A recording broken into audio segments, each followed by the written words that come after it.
Continuando con lo que es el sistema nervioso autónomo, hoy vamos a hablar sobre un poco de la fisiología y la configuración interna. A manera de repaso, podemos decir que una de las funciones principales del sistema nervioso autónomo es mantener el equilibrio del medio interno, la homeostasis y controlar las funciones involuntarias. Es por esto que es capaz de modificar la actividad de la musculatura lisa, las glándulas y el músculo cardíaco en respuesta a la información que proviene de niveles superiores del cerebro, especialmente de las emociones y estímulos del entorno. El sistema nervioso autónomo se encargará de la regulación del corazón, los vasos sanguíneos, las glándulas, vísceras y el músculo liso vascular.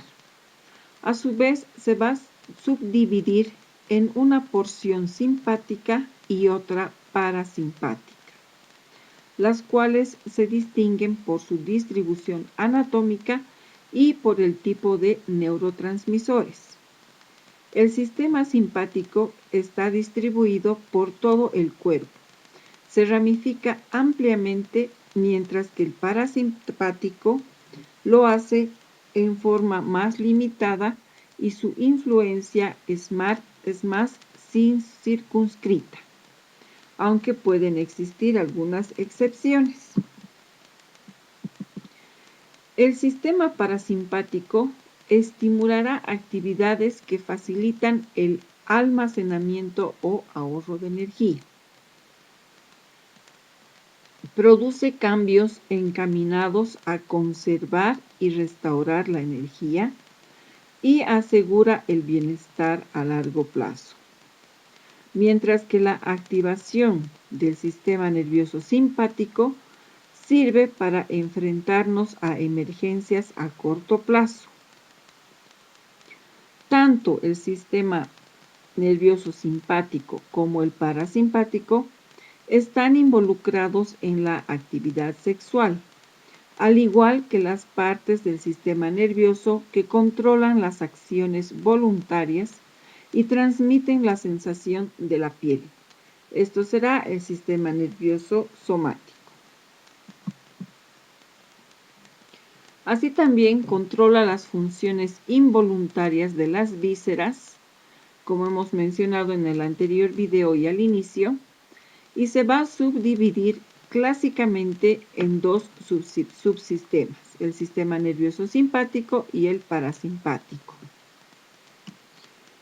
El sistema nervioso autónomo cumple un rol fundamental en el mantenimiento de la homeostasis fisiológica. El sistema nervioso simpático prepara el cuerpo para situaciones que requieren un estado de alerta o fuerza. En situaciones que despiertan temor, ira, emoción o vergüenza, como por ejemplo situaciones de lucha o de huida. En este tipo de situaciones, el sistema nervioso simpático estimula los músculos cardíacos para aumentar la frecuencia cardíaca, dilata los bronquios de los pulmones, incrementa la retención de oxígeno y causa la dilatación de los vasos sanguíneos que irrigan el corazón y los músculos esqueléticos, provocando un aumento del suministro de sangre.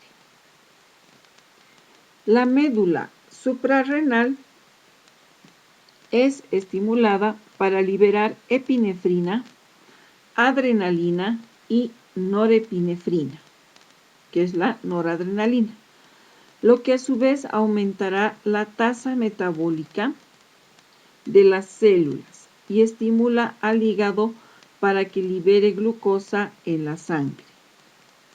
Las glándulas sudoríparas se preparan para producir el sudor.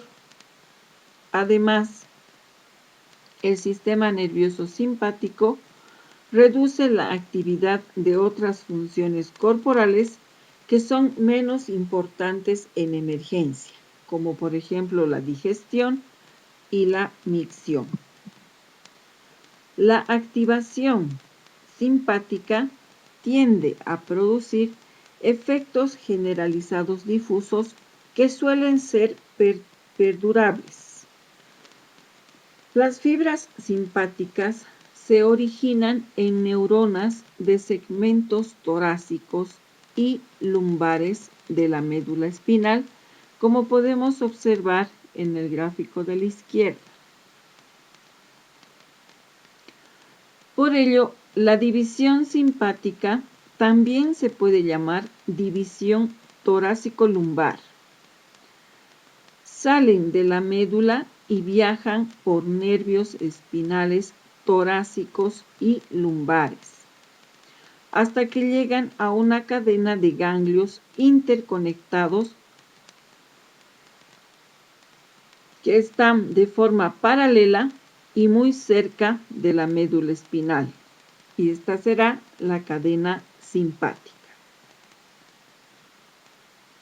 En los ganglios simpáticos y las neuronas preganglionares se van a sinaptar con las postganglionares y liberan la acetilcolina. Las fibras postganglionares se distribuyen muy ampliamente y liberan la noradrenalina sobre los órganos efectores. El sistema nervioso parasimpático es el sistema más activo durante los periodos de digestión y descanso. ¿Qué quiere decir? Que va a estimular la producción de enzimas digestivas y estimula los procesos de digestión, micción y defecación. Reduce la presión arterial y las frecuencias cardíaca y respiratoria. A su vez, conserva la energía mediante la relajación y el descanso. Las fibras neuronales salen del sistema nervioso, que es el tronco y la médula, y viajan por los nervios craneales y por nervios espinales sacros, principalmente el nervio vago. Llegan a los ganglios que se encuentran situados en las vísceras o muy cerca de ellos, a diferencia de la división simpática que hacía la sinapsis entre neuronas preganglionares y postganglionares en ganglios localizados cerca de la médula, lejos pero generalmente de los órganos efectores. En los ganglios parasimpáticos, las neuronas preganglionares van a hacer sinapsis con las postganglionares y liberan acetilcolina. El sistema parasimpático estimula actividades que facilitan el almacenamiento o ahorro de energía. Produce cambios encaminados a conservar y restaurar la energía y asegurar el bienestar a largo plazo, por ejemplo, la digestión. Mientras que la activación del simpático sirve para enfrentarnos a emergencias a corto plazo, el sistema parasimpático nos ayudará a inhibir estas situaciones. Tanto el sistema simpático como el parasimpático, vuelvo a repetir, están involucrados en la actividad sexual. En este cuadro podemos advertir y darnos cuenta las funciones del sistema nervioso autónomo en lo que es la estructura, su efecto simpático y efecto parasimpático. Si tomamos en cuenta al ojo, el iris, en el iris el efecto simpático será el de dilatar la pupila y el parasimpático contrae la pupila. En el caso del músculo ciliar del ojo, el efecto simpático será de relajar y el parasimpático será el de contraer. En cuanto a las glándulas salivales, el simpático favorecerá en la reducción de la secreción de saliva y en el parasimpático aumentará la secreción de la saliva.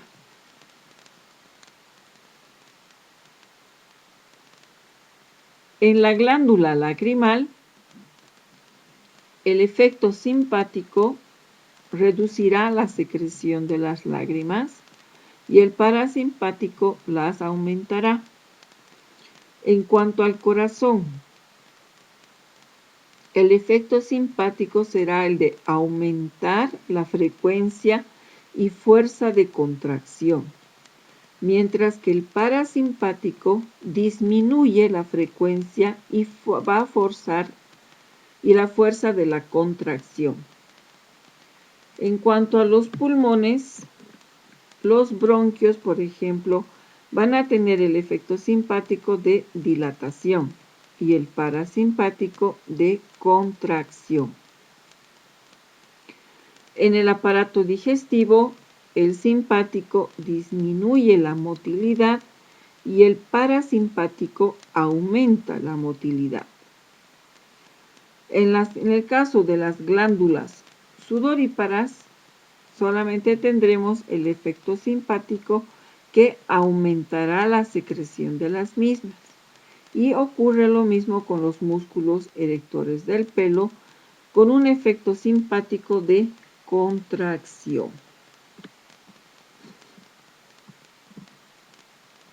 La organización del sistema nervioso autónomo es, sobre todo, un sistema eferente. ¿Esto qué quiere decir? Que transmite impulsos nerviosos desde el sistema nervioso central hasta la periferia, estimulando los aparatos y sistemas orgánicos periféricos. La mayoría de las acciones que controla son involuntarias, aunque algunas, como la respiración, actúan junto con acciones conscientes.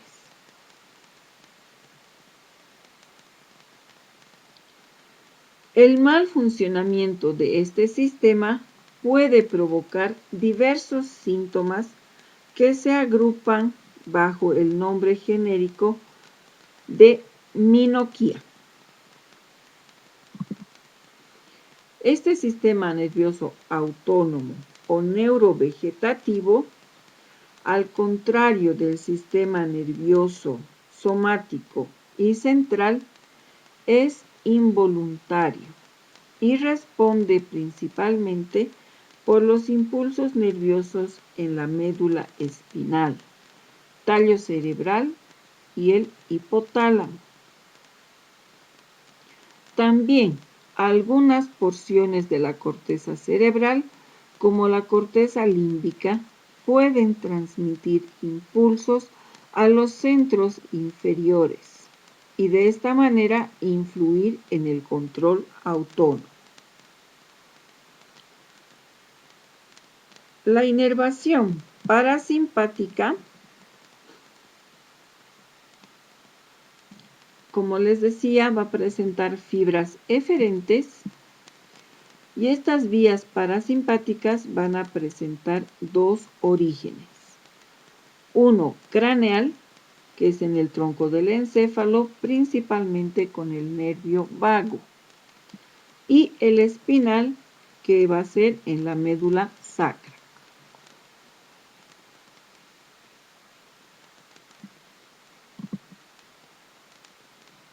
Ahora, van a participar los nervios, pero ¿cuáles? Los nervios autónomos van a estar formados por todas las fibras eferentes que abandonan el sistema nervioso central, excepto aquellas que inervan el músculo esquelético. Existen fibras autonómicas aferentes que transmiten la información desde la periferia al sistema nervioso central. De esta manera se encargan de transmitir la sensación visceral y la regulación de reflejos vasomotores y respiratorios.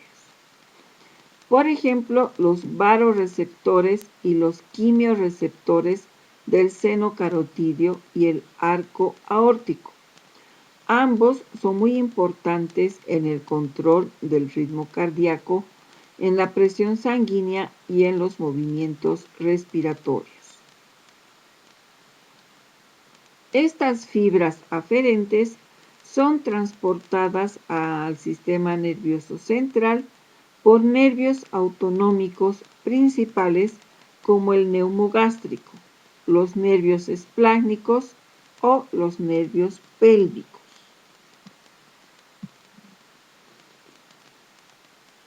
La inervación parasimpática está conformada por las fibras parasimpáticas que se originan en la columna intermedio lateral del asta lateral de la médula a nivel de los segmentos sacros. Sus neuronas forman el centro sacro de la micción. Las fibras salen de la médula por las raíces anteriores formando los nervios pélvicos o erectores. Estos llegan al plexo hipogástrico inferior o pélvico, donde se entremezclan con fibras procedentes del contingente simpático. Una vez que atravesado el plexo pélvico, penetran en la adventicia vesical, donde hacen sinapsis con las neuronas intramurales, vesicales, uni o multipolares, que son los ganglios pélvicos. Como he mencionado, también participa el nervio vago. Este nervio se origina en el tronco del encéfalo. Por lo tanto, va a ser un nervio mixto, motor sensitivo. Después de su trayecto por el cuello, penetra en el tórax y se sitúa en el mediastino posterior en relación con el esófago.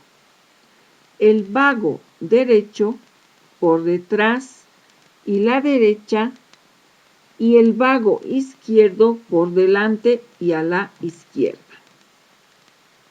Ambos nervios vagos se dividen a este nivel en numerosos fascículos que se van a anastomosar entre sí y contribuyen a formar el plexo esofágico.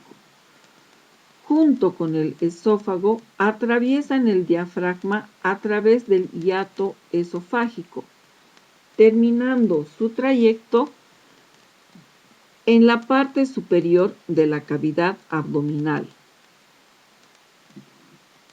El nervio vago derecho circula por detrás del cardias, termina en el plexo celíaco y a partir de este plexo todos los nervios vasculares y viscerales del abdomen, hablando de las extensiones periarterales de los plexos, son mixtos, por lo tanto son simpáticos y parasimpáticos. En cambio, el nervio vago izquierdo alcanza el cardias por delante y se continúa por la curvatura menor del estómago, dividiéndose en diferentes filetes nerviosos. Es el nervio principal del estómago. En su inicio, envía una rama hacia la derecha, que será el nervio gastrohepático, que se dirige hacia el hígado a través del epiplón menor.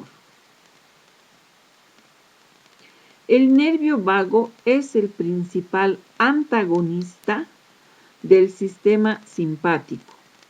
Su acción va a ser el de estimular la motricidad intestinal y sus vías sensitivas, transportando los influjos de la sensibilidad consciente de las vísceras abdominales, sirviendo también de vías aferentes de los reflejos como el de la estimulación de secreciones digestivas por distensión visceral.